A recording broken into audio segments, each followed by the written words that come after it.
আসসালামু আলাইকুম প্রিয় দর্শক। অঙ্গমঞ্চের আজকের আমাদের এই আলোচনায় অতিথি হিসেবে আছেন। নমস্কার, আমি তরুণ ঘোষ। প্রধানমন্ত্রী শেখ হাসিনা সম্ভবত ব্রিটেন যাচ্ছেন। এখন এই নিয়ে কূটনৈতিক মহলে একটা পরামর্শ চলছে। আজকে আমাদের আনন্দবাজারে এ নিয়ে আমি বহু আগে একটা খবর করেছিলাম, তিনি বিদেশ ভ্রমণে যাবেন। তখন পরিস্থিতি অন্যরকম হয়ে গেছিল, তাই তার সফরটাকে রদ করা হয়েছিল। এখন আবার নতুন করে ভাবা হচ্ছে। এই হচ্ছে আনন্দবাজার পত্রিকা। এইখানে নানান বিষয়ের মধ্যে একটা বিষয় এখানে উঠে এসছে, সেটা হচ্ছে, আমি আপনাদের পড়ে শোনাচ্ছি।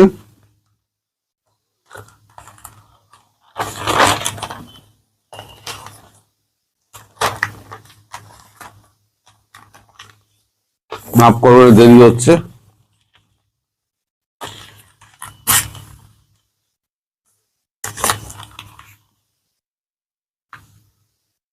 ঢাকা সাবধানে পা ফেলতে চায় দিল্লি, এই শীর্ষক যে এটা হয়েছে, সেখানে যেটা বলা হয়েছে, বাড়তি মাখামাখি প্রয়োজন নেই, শুধু দরজাটা খোলা রাখতে হবে। ভোট পরবর্তী বাংলাদেশের সঙ্গে এই নীতি নিয়ে চলার কথাই ভাবছে সাউথ ব্লক। সাউথ ব্লকের আরো ভাবনা, এমন কোন সংকেত দেওয়া আপাতত ঠিক হবে না। বাংলাদেশে ভারত বিরোধী অংশ বলার সুযোগ পায়। নয়াদিল্লি বিএনপির ওপরে প্রভাব খাটানোর চেষ্টা করছে, এটাও যেন বলার চেষ্টা না করা হয়। এই কথাও নয়াদিল্লিকে মনে রাখতে হচ্ছে। ভারত তথা পশ্চিমবঙ্গের সীমান্তবর্তী এলাকায় জামাতের উত্থান নজরে পড়ার মতো। ভবিষ্যতে নিরাপত্তা ক্ষেত্রে এই বিষয়গুলি চ্যালেঞ্জ হয়ে দাঁড়াতে পারে একাংশের মতামত। আগামীকাল বাংলাদেশের নবনির্বাচিত সরকারের শপথ গ্রহণ অনুষ্ঠান, এই অনুষ্ঠানে যোগ দিতে ভারত সরকারের প্রতিনিধি হিসেবে লোকসভা স্পিকার ওম বিড়লা যাচ্ছেন। এরপর লম্বা খবর আছে যে কিভাবে নির্বাচন হয়েছে, এভাবে কিভাবে এনসিপি পরাজিত হয়েছে, সেই সমস্ত খবর আপনারা সব জানেন। ওই খবরটুকু আমি বাদ দিচ্ছি। বাদ দিয়ে যে খবরটায় আসছি সেটা হচ্ছে, সব থেকে গুরুত্বপূর্ণ বিষয় হলো এই লাল দাগ দেওয়া, দেখুন এই অংশটুকু আমি আপনাদের পড়ে শোনাচ্ছি। সব থেকে গুরুত্বপূর্ণ বিষয় হলো বাংলাদেশের প্রধানমন্ত্রী শেখ হাসিনা ভারতে প্রশ্রয় নিয়ে বারবার প্রশ্ন উঠেছে, কিন্তু ভারতবর্ষ সেই প্রশ্নের কোনো জবাব দেয়নি, এবং ভবিষ্যতে ভারতের যে এটা, সে প্রসঙ্গ কোনো পরিষ্কার কিছু করা হয়নি। তবে তিনি ব্রিটেন সফরের ব্যাপারে একটুখানি উদ্গ্রীব হয়ে রয়েছেন। ব্রিটেন সফর উনি করতে চান। এখন এই ব্যাপারে সংশ্লিষ্ট কূটনীতিক দৌত্যের কথা ভাবতে পারে সাউথ ব্লক, এমনটাই পরামর্শ দেওয়া হয়েছে দোভালের অফিসে। বাংলাদেশের নতুন সরকারের সঙ্গে সম্পর্কের সংঘাত বিন্দু সেক্ষেত্রে অনেকটা হয়তো বাড়তেও পারে, আবার কমতেও পারে। এখন ব্যাপারটা হচ্ছে যে শেখ হাসিনা এই এক ভারতবর্ষে থাকতে থাকতে থাকতে থাকতে তিনি বোর হয়ে গিয়েছেন। খুব সাধারণ ব্যাপার। একটা মানুষ যদি 18 মাস একটা জায়গায় বন্দি অবস্থায় থাকেন, তাহলে তার মানসিক এবং শারীরিক অবস্থার উপরে একটা প্রভাব পড়ে। তিনি দীর্ঘদিন ধরেই তিনি যেতে চাইছিলেন, কিন্তু সেরকম অবস্থার সৃষ্টি হয়নি। কিন্তু এখন একটা নির্বাচন হয়ে গিয়েছে, নির্বাচনে একটা দল এসছে। আর ব্রিটেন হচ্ছে এমন একটা জায়গা যেখান থেকে ইউরোপটা পুরো যাওয়া যায়। ব্রিটেনে প্রচুর আমাদের আওয়ামী লীগের লোকজন রয়েছেন, ফলে তারাও ওনার সঙ্গে সাক্ষাৎ করতে পারবেন। আজকে আমাদের এখানে যে সমস্ত যে অনুষ্ঠানটা আছে, সেখানে যে সমস্ত আমাদের মানে লোকজন আসবেন,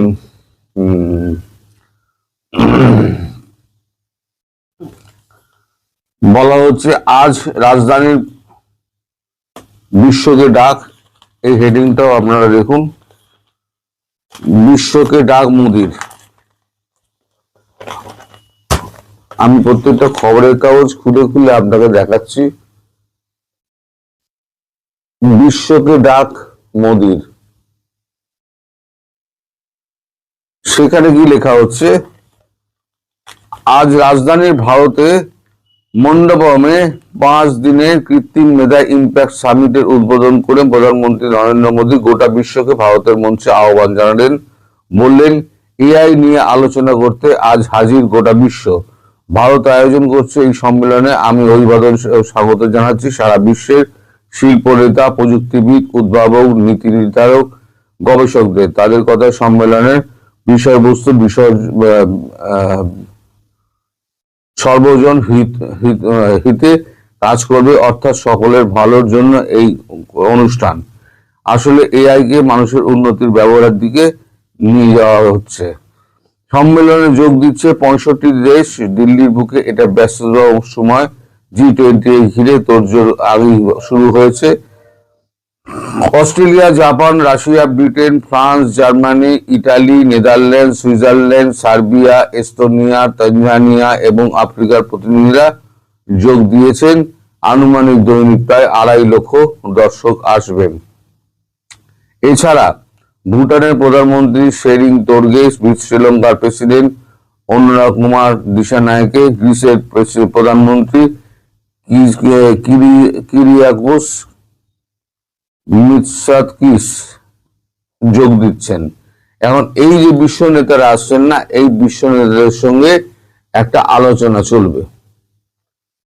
প্রধানমন্ত্রী শেখ হাসিনার ব্যাপারেও একটা আলোচনা চলবে, যার জন্য কূটনীতিকদের মতামতটা চাওয়া হয়েছে। এখন সেক্ষেত্রে শেখ হাসিনা হয়তো খুব শিগগিরই হয়তো বিদেশ যাওয়ার জন্য তৈরি হতে পারেন এবং তার প্রথম যাত্রা হবে ব্রিটেন। ব্রিটেন থেকে উনি ফ্রান্স, জার্মান, ইটালি ফিটালি যেখানে উনি যেতে চান, ওনাকে ট্রাভেল ডকুমেন্ট দেওয়া আছে, ওনার অসুবিধা নেই। আর ভারত পুরোটাই স্পন্সর করছে। ভারতের পুরো সুরক্ষা টিম তার সঙ্গে যাবে, তাকে পুরো সুরক্ষা দেওয়া হবে। তার জন্য প্রাইভেট জেটের ব্যবস্থা করা হয়েছে, যে জেটে সুরক্ষা বাহিনীও থাকবে।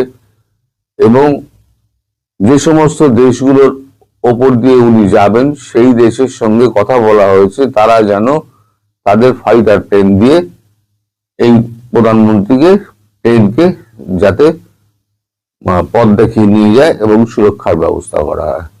এখন এইটা যদি হয়, তাহলে পরে প্রধানমন্ত্রী সারা বিশ্বের সঙ্গে কথা বলতে পারবেন।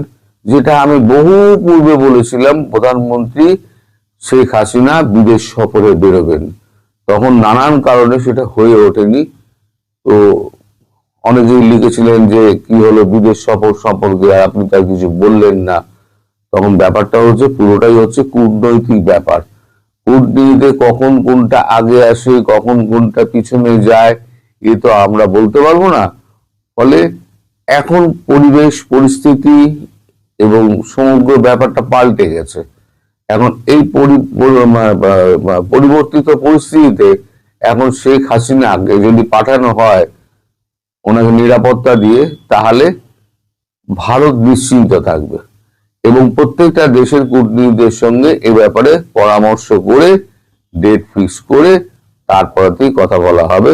এ ব্যাপারে আমি শোনালাম যে কূটনীতিকদের সঙ্গে কথা বলা হচ্ছে, অজিত দোভালের সঙ্গে কথা বলা হচ্ছে।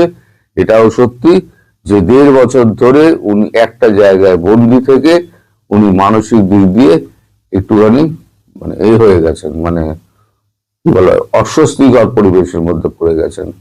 তাকে বাইরে যাওয়া অতীব প্রয়োজন, ডাক্তাররাও বলেছেন তার একটু বাইরে যাওয়া দরকার। সেক্ষেত্রে তাকে হয়তো বাইরে যেতে অনুমতি দেওয়া হচ্ছে এবং তিনি ব্রিটেনে যাবেন প্রথম। সকালবেলা এই খবরটা দিয়ে শুরু করলাম, বাকি দুপুরে বিকেলে আবার নিশ্চয়ই আপনার সঙ্গে দেখা হবে। সবাই এখন ভালো থাকবেন, সুস্থ থাকবেন এবং সাবধানে থাকবেন এবং প্রধানমন্ত্রী শেখ হাসিনার সুস্বাস্থ্য কামনা করবেন। নমস্কার দর্শক, ধন্যবাদ। আমি তরুণ ঘোষ। রাশিয়া থেকে তেল কেনা নিয়ে আমাদের মালিক মানে ডোনাল্ড ট্রাম্প, আমেরিকার প্রেসিডেন্ট, তিনি বারবার যে সমস্ত কথা বলে যাচ্ছেন যে ভারতবর্ষ নাকি রাশিয়া থেকে তেল কেনা নাকি বন্ধ করে দিয়েছে, তার জন্যই 25% শুল্ক কমানো হয়েছে, বাকিটা হচ্ছে নেগোসিয়েশন করে 18% করা হয়েছে। এর যোগ্য জবাব কালকে মিউনিখে একেবারে জয়শঙ্করজি জানিয়ে দিয়েছেন যে ভারত যে তোমার মুখাপেক্ষী নয় এবং ভারত তোমার কথা শুনে চলবে না, সেটা একেবারে জলের মতো জয়শঙ্করজি পরিষ্কার করে দিয়েছেন। আজ আমাদের আনন্দবাজারে বেরিয়েছে অনলাইনে, রাশিয়া থেকে তেল আমদানি সংক্রান্ত মার্কিন দাবি নিয়ে মুখ খুললেন জয়শঙ্কর, বোঝালেন নয়াদিল্লির নীতি।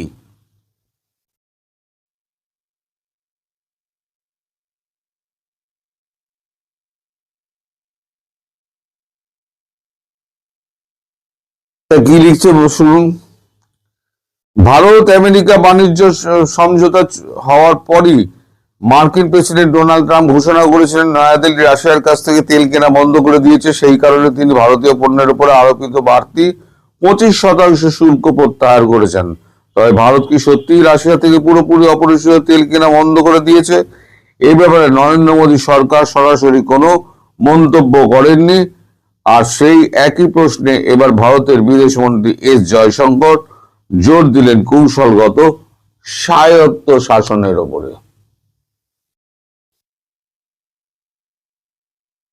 আরো বলা হচ্ছে, আমেরিকার সঙ্গে বাণিজ্য সমঝোতার ফলে রাশিয়া থেকে তেল কেনা বন্ধ করা হলে সেটা কি ভারতের কৌশলগত স্বায়ত্তশাসনের প্রভাব ফেলবে?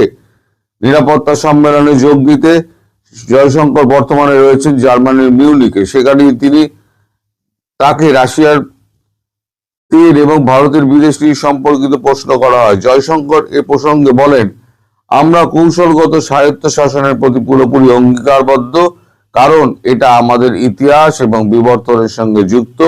এটি দেশের রাজনৈতিক বিভাজন ছাপিয়ে জাতীয় ঐক্যের প্রতীক।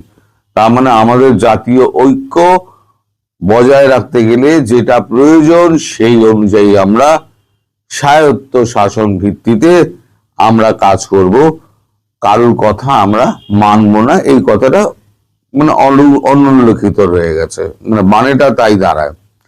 জয়শঙ্কর বুঝিয়ে দেন ভারত সর্বদাই তার জাতীয় স্বার্থ দেখবে, যেটা আমি বলছি। ভারতের বিদেশমন্ত্রী কথায়, ভারত জাতীয় স্বার্থের ভিত্তিতে সিদ্ধান্ত নেবে, আমরা কখনোই বিদেশি চাপের কাছে মাথা নত কখনোই সিদ্ধান্ত নেব না। রাশিয়া থেকে তেল কেনা বন্ধ নিয়ে ট্রাম্পের দাবিতে ভারত প্রথম থেকেই দাবি জানিয়ে আসছে, জাতীয় স্বার্থই ভারতের বাণিজ্য নীতির প্রধান নির্ধারক। তেল কেনার ক্ষেত্রে একাধিক উৎস বজায় রাখা হবে, কোনো একটি দেশের কাছ থেকে তেল কেনার বাধ্যবাধকতা নেই। নয়াদিল্লির মিউনিখে আরো একবার সেই প্রতিধ্বনি হলো জয়শঙ্করের কণ্ঠে। পরিষ্কার হলো ব্যাপারটা। তিনি আরো বলছেন, ভারত যত অপরিশোধিত তেল আমদানি করে তার অধিকাংশই রাশিয়া থেকে কম দামে কেনে। 2022 সালে ইউক্রেন যুদ্ধ শুরু হওয়ার পর রাশিয়ার উপরে আর্থিক নিষেধাজ্ঞা চাপায় আমেরিকা। তারপর থেকে রাশিয়া থেকে আরো কম দামে তেল কিনতে থাকে ভারত। তবে ট্রাম্প দ্বিতীয়বার প্রেসিডেন্ট হওয়ার পর থেকেই রাশিয়া থেকে তেল কেনা বন্ধ নিয়ে ভারতের উপর চাপ সৃষ্টি করতে থাকেন, এমনকি শাস্তিমূলক শুল্কও চাপান। যদি দুই দেশের বাণিজ্য সমঝোতা চূড়ান্ত হওয়ার পরে সেই শুল্ক প্রত্যাহার করে দিয়েছেন মার্কিন প্রশাসন। দাবি, রাশিয়া থেকে তেল কেনা প্রায় বন্ধ করতেই এই সিদ্ধান্ত। তেল কেনার ব্যাপারে ভারতের স্বাধীনতা রয়েছে বলে মনে করে রুশ প্রশাসনও। প্রসঙ্গত, আমেরিকা ভারত বাণিজ্য সমঝোতা ঘোষণা এবং রুশ তেল কেনা নিয়ে মার্কিন প্রশাসনের দাবির পরে মস্কো নিজের অবস্থান পরিষ্কার করেছিল। এবার ভারত তার অবস্থান পরিষ্কার করলো। জয়শঙ্করের এটা হলো গিয়ে মাস্টার স্ট্রোক, যাকে বলা হয় মাস্টার স্ট্রোক। উনি কথা বলেন কম, আর যখন বলেন না তখন উল্টো দিকের লোকটার না একেবারে অবস্থা খারাপ হয়ে যায়। তিনি একেবারে আমাদের মালিকের যত ঢপবাজি আছে, মালিকের ঢপবাজি একেবারে মিউনিকে প্রকাশ্য সম্মেলনে একেবারে পরিষ্কার করে দিয়েছেন। ভারতের বিদেশ মন্ত্রী মিথ্যে কথা বলবেন না, তিনি তথ্য এবং উপাত্ত সমস্ত কিছু সামনে রেখে কথা বলেছেন। তিনি পরিষ্কার বলে দিয়েছেন, আমরা যা তেল কিনছিলাম আমরা সেই তেলই কিনি। হ্যাঁ, ইদানিং বন্ধ হয়েছে কিছুটা 10 মিলিয়ন ব্যারেল, আমরা আবার পরে ওই এটা সময় এলে আবার 10 মিলিয়ন ব্যারেল আমরা বাড়িয়ে দেব। এখন আমেরিকার সমস্যা হয়েছে, আমেরিকাতে মুখ বাঁচাতে হবে তো। আমেরিকা সব জায়গায় তো ঝাড় খায়, ঝাড় খেয়ে মুখ বাঁচানোর জন্য লুকিয়ে চলে আসে, যুদ্ধক্ষেত্র থেকে হোক আর বাণিজ্য চুক্তি থেকেই হোক।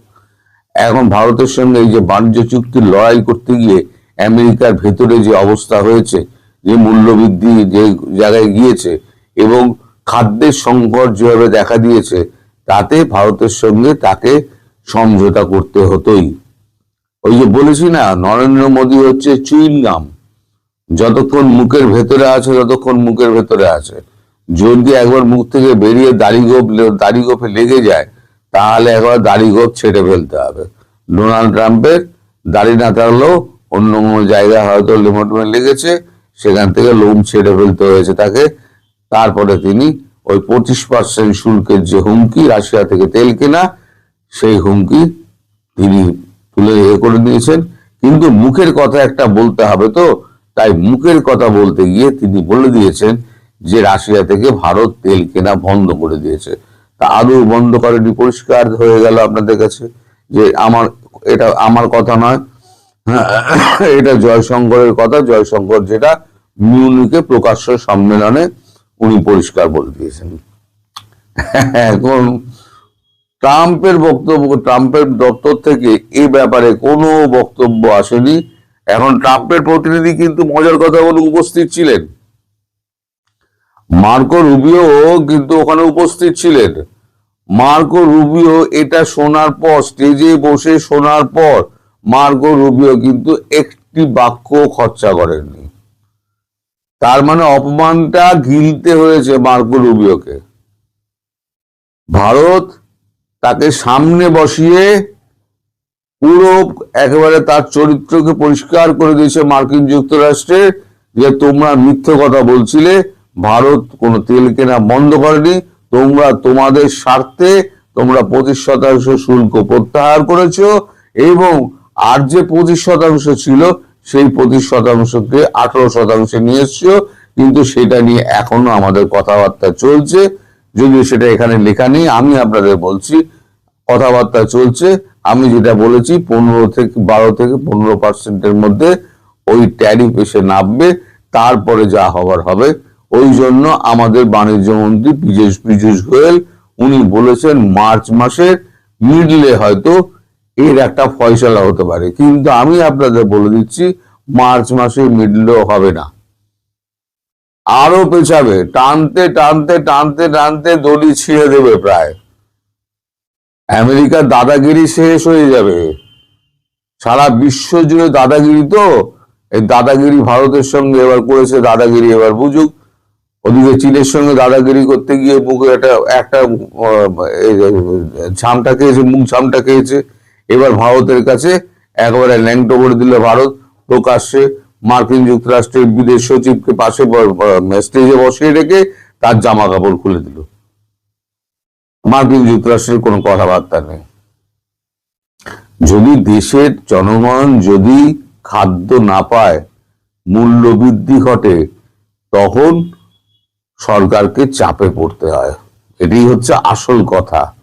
এখন মার্কিন যুক্তরাষ্ট্রে নরেন্দ্র মোদী যে খেলা শুরু করে দিয়েছেন, তাতে ডোনাল্ড ট্রাম্প অস্থির হয়ে গেছেন।